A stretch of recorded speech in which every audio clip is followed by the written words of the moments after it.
కడప జిల్లాలో రాజకీయం హీటెక్కింది. ఓట్ల కొనుగోలు కోసం పార్టీలు తాతాలాడుతున్నాయి. ఈరోజు సైలెన్స్ పీరియడ్.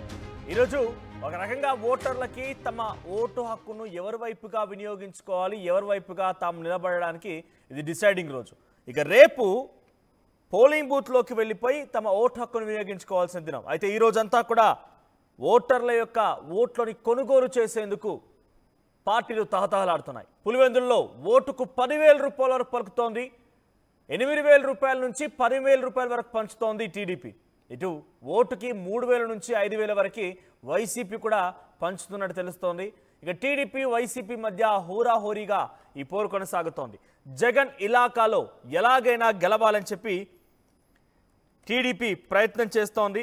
సో ఈ నేపథ్యంలో ఓట్లని కొనుగోలు చేసే ప్రక్రియ కొనసాగుతోంది. 50% కన్నా ఎబో ఓట్లని ఎవరైతే కొనుగోలు చేస్తారో వారిదే గెలుపు అని భావించినటువంటి ఆ రాజకీయ పార్టీలు 50% కంటే ఎక్కువగా ఉన్నటువంటి ఆ ఓట్లను కొనుగోలు చేసేందుకు ప్రయత్నం చేస్తోంది. సో మెజారిటీగా అక్కడ ఉన్నటువంటి ఓటర్లంతా కూడా ఈరోజు డిసైడ్ చేసుకోవాల్సిన రోజు కంటే కూడా ఏ వైపు నుంచి ఎవరు డబ్బులు తీసుకొచ్చి ఇస్తారని చెప్పి చాలా ఉత్కంఠగా ఎదురు చూస్తున్నారట. సుమారుగా 10,601 ఓటర్లు ఉన్నారు.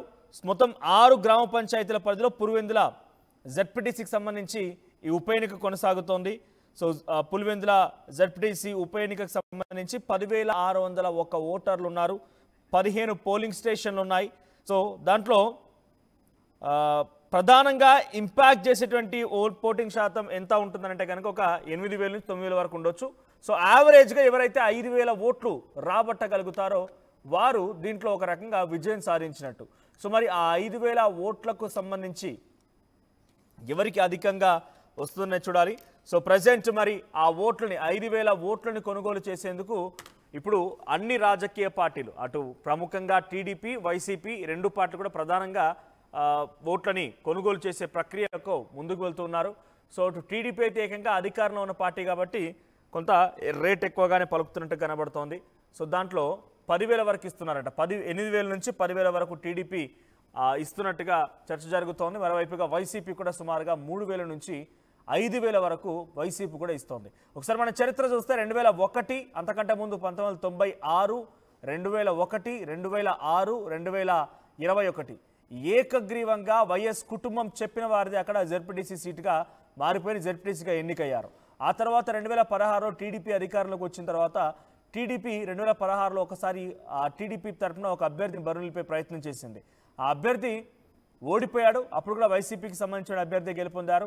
ఇక 2020 ఇప్పుడు 5లో మరోసారి ఒక ఉప ఎన్నిక అనివార్యమైంది. అక్కడ ఉన్నటువంటి మాజీ జెడ్పీటీసీ కొంత యాక్సిడెంట్ కారణంగా మరణించడంతో అక్కడ మళ్ళీ ఉప ఎన్నిక అనివార్యమైంది. ఈరోజు ఉప ఎన్నికకు సంబంధించి సైలెన్స్ పీరియడ్, రేపు ఉప ఎన్నిక ఓటింగ్ జరగబోతోంది. అయితే ఇప్పుడు ప్రస్తుతానికి బీటెక్ రవి సతీమణి మారెడ్డి లతారెడ్డి టీడీపీ తరఫున బరిలో ఉంటే ఇటు వైసీపీ తరఫున హేమంత్ రెడ్డి బరిలో ఉన్నారు. సో ఇటు ఇరు పార్టీలకు సంబంధించి కీలకమైన నేతలు అక్కడ ప్రచారంలోకి దిగారు. ఇక వైఎస్ కుటుంబం నుంచి వైసీపీ పార్టీ నుంచి వైఎస్ అవినాష్ రెడ్డి రంగంలో దిగారు. ప్రత్యక్షంగానే ఇంటింటికి వెళ్ళి అందరికీ నమస్కరించి తమ అభ్యర్థిని గెలిపించాలంటూ కోరుకొచ్చారు.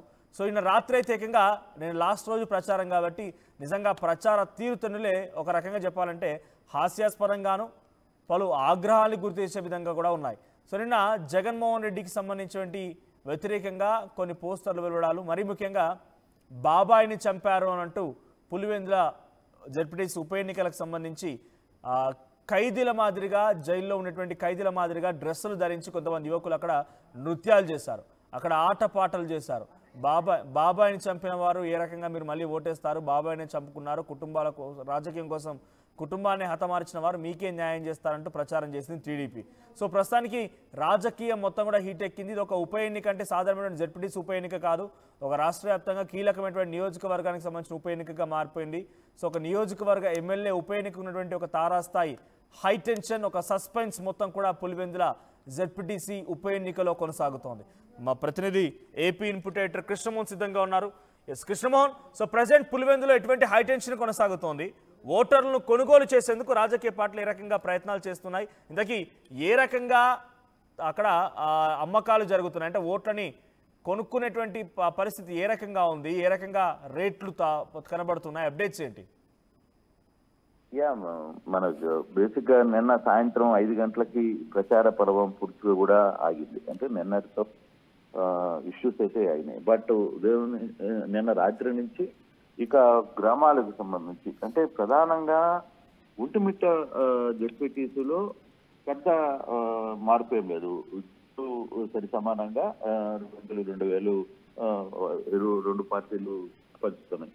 కానీ ఈ పులివెందుల వచ్చేసరికి పులివెందుల జెడ్పీటీసీకి వచ్చి మాత్రం పెద్ద ఎత్తున కొన్ని గ్రామాలకి వైసీపీ 3 నుంచి 5,000 రూపాయలు పంచే ప్రయత్నం చేస్తుంటే టీడీపీ అధికార పార్టీ కాబట్టి 8 నుంచి 10,000 వరకు పంచే ప్రయత్నం చేస్తుంది అన్నది.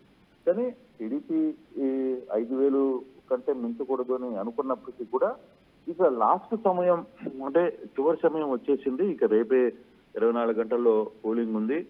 మరోవైపు తుమ్మలపల్లి, అలాగే అచ్చివెల్లి, ఎర్రపల్లి, తర్వాత నల్లకొండవారిపల్లి, నల్లపురెడ్డిపల్లి, ఎర్రపల్లి, మల్లికార్జునపురం, చంద్రగిరి ఇటువంటి ఏరియాస్ లో అంటే బేసిక్ గా కొంత గతంలో చూసుకుంటే ఈ మండలం 4,000 పులివెందుల మండలం 4,300 ఇదంతా కూడా పులివెందుల రూరల్ కిందకి వస్తుంది. 4,000 ప్లస్ వైకాపాకి ఉంది. సో దాన్ని ఓవర్కమ్ చెయ్యాలి అని అనుకుంటే ఇక అధికార పార్టీ కొంచెం దృష్టి పెట్టాల్సిన పరిస్థితి వచ్చింది. అందుకే పార్టీ నాయకులందరూ కూడా ఈ గ్రామాల్లో తిరిగారు, గ్రామాల్లో హామీలు ఇచ్చారు, వాళ్ళకున్న అప్పటికప్పుడు ఉన్న సమస్యలని క్లోజ్ చేసే ప్రయత్నం చేశారు. కొంతమంది నాయకుల్ని ఎక్కడికక్కడ కలుపుకునే ప్రయత్నం చేశారు. వైకాపా నుంచి కొన్ని ఇప్పుడు చంద్రగిరిలో లేకపోతే ఈ కొత్తపల్లిలో నాయకులు వైకాపా నుంచి టీడీపీకి కొంతమంది వెళ్ళిపోయిన పరిస్థితి ఉంది. వీళ్ళ మీద ఆధారపడ్డా కాకపోతే కొంత మొత్తం బేసిక్ గా చూసుకుంటే ఇంకా ఓటర్లని ఏ విధంగా మనం లైనప్ చేసుకోవాలనే నేపథ్యంలోనే అధికార పార్టీ కొంత ఎక్కువగానే పంచుతోంది. దాదాపుగా 8 నుంచి 10,000 రూపాయల వరకు పంచుతున్న సమాచారం వస్తుంది. బేసిక్ గా వాళ్ళు కూడా ముందు 5,000 అనుకున్నారు. బట్ కొంత పరిస్థితులు లాస్ట్ మూమెంట్ కి వచ్చాయి. ఇక చావో రేవో అన్న పరిస్థితుల్లో డెఫినెట్ గా ఈ వ్యవహారాన్ని అయితే సీరియస్ గానే చేస్తున్నారు. అంటే కృష్ణమోహన్, ఈరోజు సైలెన్స్ పీరియడ్, ఓటర్లందరూ కూడా తమ ఓటు హక్కుని ఎవరి వైపుగా వినియోగించుకోవాలి, ఎవరు తమకు న్యాయం చేయగలుగుతారన్న రకంగా డిసైడ్ చేసుకోవాల్సిన దినం. కానీ ఈరోజు నాకు తెలిసి ఈ ఓటర్ల యొక్క పంపకాలు, ఓట్ల కొనుగోలు విషయంలో రాజకీయ పార్టీలు తహతహలాడేటువంటి ఈ విషయాన్ని గమనించిన తర్వాత వారు ఎవరికి ఓటేయాలి దానికంటే కూడా ఎవరిని తీస్తున్నారన్న రకంగా పెద్దగా ఆసక్తిగా ఎదురు చూస్తున్నట్టుగా ఉంది. ప్రజల రియాక్షన్ ఏంటి? ఈ స్థాయిలో ఓట్లని కొనుగోలు చేసేందుకు రాజకీయ పార్టీలు తయారవుతుండగా పబ్లిక్ రియాక్షన్ ఎలా ఉంది? బేసిక్ గా పబ్లిక్ డబ్బులు ఇస్తే ఎవరు వద్దంటారు? మన బేసిక్ గా ఇప్పుడున్న రాజకీయ పార్టీల్లో ఓటర్లు కూడా డబ్బులకు అలవాటు పడ్డారు. బేసిక్ గా ఇది అవునన్నా కాదన్నా రాజకీయ వ్యవస్థలో ఓటర్లు డబ్బును తీసుకోకుండా ఓటు వేసే పరిస్థితులు లేవు. ఇప్పుడు పరిస్థితులు పూర్తిగా మారిపోయి వాళ్ళు 3,000 ఇచ్చారు, నువ్వేంది 2,000 ఇస్తున్నావు అని అడిగి డిమాండ్ చేసి మరీ డబ్బులు తీసుకునే పరిస్థితులు ఉన్నాయి ఎక్కడైనా సరే. అంటే వాళ్ళు కూడా ఏం చెప్తున్నారు, రాజకీయ నాయకులు విపరీతంగా సంపాదిస్తారు, వచ్చిన తర్వాత అధికారంలోకి వచ్చిన తర్వాత వాళ్ళని అసలు మమ్మల్ని పట్టించుకోరు, వాళ్ళకు అవసరం ఉన్నప్పుడే అంటే మాతో అవసరం ఉన్నప్పుడే వాళ్ళని కూడా బెండు తీయాలి అనే యాంగిల్లోనే హోటళ్ళు కూడా ఉన్నట్టు కనిపిస్తుంది. ఏం మొహమాటం పడకుండానే డబ్బులు తీసుకునే విషయంలో ఎక్కడికక్కడ డబ్బులు అడిగి మరీ తీసుకునే ప్రయత్నం అయితే చేస్తున్నారు. అంటే 90% ఓటర్లకి డెఫినెట్ గా ఈ పంపకాలు అయితే జరిగిపోతున్నాయి. రాత్రి నుంచి స్టార్ట్ అయింది, ఈ మధ్యాహ్నానికి అంతా కూడా క్లియర్ అయిపోతుంది. ఇక సాయంత్రం నుంచి ఆ ఓటు ఎవరిని తీసుకెళ్ళాలి, ఏ ప్రాంతానికి కావాల్సిన అవసరాలు ఏంటి, అక్కడ ఉన్న వాళ్ళని వాహనాల్లో తరలించాలా, లేకపోతే ఆటోలో పెట్టాలా, లేకపోతే ఏ విధంగా తీసుకెళ్ళాలి అనే దాని మీదనే దృష్టి. సో ఇప్పుడు ఇంత పెద్ద స్థాయిలో దాదాపుగా 8,000 నుంచి 10,000 రూపాయలు వైకాపా కూడా ధీటుగానే ఇంచుమించుగా 3,000 నుంచి 5,000 రూపాయల వరకు ఓటర్కి అక్కడ ప్రాంతాలను బట్టి అక్కడ పరిస్థితులను బట్టి అన్నిటికీ ఓటర్లని పంచుతోంది. అంటే దాదాపుగా ఒక్క జెడ్పీటీసీ 10,000 ఓట్లు ఉన్న ఈ జెడ్పీటీసీకి ఇరు పార్టీలు 10 కోట్ల నుంచి 12 కోట్ల వరకు ఖర్చు పెట్టాల్సిన పరిస్థితి. పంపకాలకి 5 కోట్లు ఖర్చు అవుతుంది, తర్వాత పై ఖర్చులు ఒక 2-3, ఆ తర్వాత మధ్యలో ఉన్న నాయకులకి కొంత ఈ అంతా కూడా కలిపి దాదాపుగా ఈ ఎలక్షన్ ఈ జెడ్పీటీసీ పర్టికులర్ గా పులివెందుల జెడ్పీటీసీ నాకు తెలిసి హైయెస్ట్ కాస్ట్ అయిన జెడ్పీటీసీ ఎలక్షన్ గా మిగలబోతుంది డెఫినెట్ గా. అంత ఖర్చు ఇక్కడ కనపడుతోంది. దాదాపుగా ఇరు పార్టీలు కలిపి 50 కోట్ల వరకు ఈ ఖర్చుని ఒక్క పులివెందుల జెడ్పీటీసీ కోసం ఖర్చు పెట్టారు అంటే ఎలక్షన్ ఎంత కాస్ట్లీ అయిపోయింది అనేది ఇక్కడ స్పష్టంగా అర్థమవుతుంది. అంటే ప్రతి ఓటర్ని గుర్తించాల్సిన పరిస్థితి ఇక్కడ. ఓటుకి కూడా ఒక డిమాండ్ ఉంది. ఆ ఓటుకి సంబంధించి వాళ్ళ అవసరం ఉంది. ఆ ప్రతి ఓటుని వాడుకోవాలి. ఓటర్స్ ని స్టేషన్ కి దగ్గరుండి తీసుకెళ్ళాలి. ఓటు వేయించుకోగలగాలి.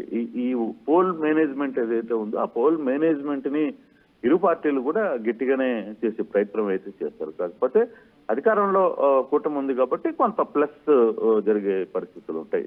కాకపోతే అది ఎంతవరకు వాళ్ళు నిలబెట్టుకుంటారు, లేదు వీళ్ళు డబ్బులు తీసుకుని తర్వాత వీళ్ళకి కొంత ఈ అడిషనల్ సపోర్ట్ వైకాపాకి ఉండదు. డెఫినెట్ గా తెలుగుదేశం కూటమికి డెఫినెట్ గా 10,000 రూపాయల వరకు డబ్బులు పెంచడం లేదు. తర్వాత వాళ్ళకి అవసరమైన అడిషనల్ ఇంపాక్ట్ లేకపోతే పోలీస్ సహకారం ఇట్లాంటివన్నీ కూడా ఉంటాయి. అయితే ఈ పోలింగ్ లో రేపు జరిగే పోలింగ్ మరి రిగ్గింగ్ లాంటి పరిస్థితులు ఉంటాయా అనేది చూడాలి. మరి ఆ పరిస్థితులు రేపు ఇప్పుడు అంటే కొంత టెక్నాలజీ మారింది. ఎక్కడికక్కడ ఈ సీసీ కెమెరాలు పెడుతున్నారు. తర్వాత పోలీస్ పికెటింగ్స్ చేస్తున్నారు. ఒక జెడ్పీటీసీ ఈ ఎన్నిక కోసం దాదాపుగా 600 నుంచి 700 మంది పోలీసుల్ని పులివెందుల్లోనే ఉంచారు అంటే ఆ డిమాండ్ మనకు అర్థం అవుతుంది. అంటే అక్కడ ఎటువంటి పరిస్థితులు ఉన్నాయి అనేది. ఈ రోజు కొంత ప్రశాంతంగా ఉంటే రేపు పోలింగ్ ప్రశాంతంగా జరిగే పరిస్థితి ఉంటుంది. కానీ కొన్ని ఊర్లలో ఆ టెన్షన్ అయితే ఇంకా కనపడుతోంది. గ్రామాల మధ్య ఓటర్లు రెండుగా చీలిపోయే పరిస్థితి ఉంది. తర్వాత నాయకులు ఎవరు అంటే బయట నుంచి వచ్చిన నాయకులు వచ్చారు. వాళ్ళందరూ హ్యాపీగా ఎవరు హామీలు వాళ్ళు ఇచ్చారు. తర్వాత వాళ్ళు వెళ్ళిపోయారు. తర్వాత ఇప్పుడు అసలుకి గ్రామంలో ఉండే నాయకుల మధ్య లేదా గ్రామంలో ఉన్న ఓటర్ల మధ్య కొంత విభేదాలు కూడా ఎవరి పార్టీ అంటే కులపరంగా లేకపోతే వ్యాపార పరంగా ఆర్థిక పరంగా లేకపోతే కొన్ని సమస్యల పరంగా వీటన్నిటినీ కూడా సెట్ చేసే ప్రయత్నం చేసుకోవాలి. ఈ రోజు అటువంటి సిచ్యువేషన్ ఏం కనపడుతుంది. కానీ కాస్ట్లీ ఎలక్షన్ గా పులివెందుల జెడ్పీటీసీ మారిపోయిందని చెప్పడంలో ఎటువంటి డౌట్ లేదు. డెఫినెట్ గా ఇంత కాస్ట్లీ ఎలక్షన్ ఒక జెడ్పీటీసీ స్థానానికి ఈ మధ్య కాలంలో చూడలేదు. వాస్తవంగా అంతా హోరాహోరీన జరుగుతున్న పరిస్థితి. రెండు పార్టీలు పెద్ద ఎత్తున తమ ఆర్థిక అన్ని అంశాలని ఫోకస్ పెట్టిన ఎలక్షన్ గా మనం చూడాలి.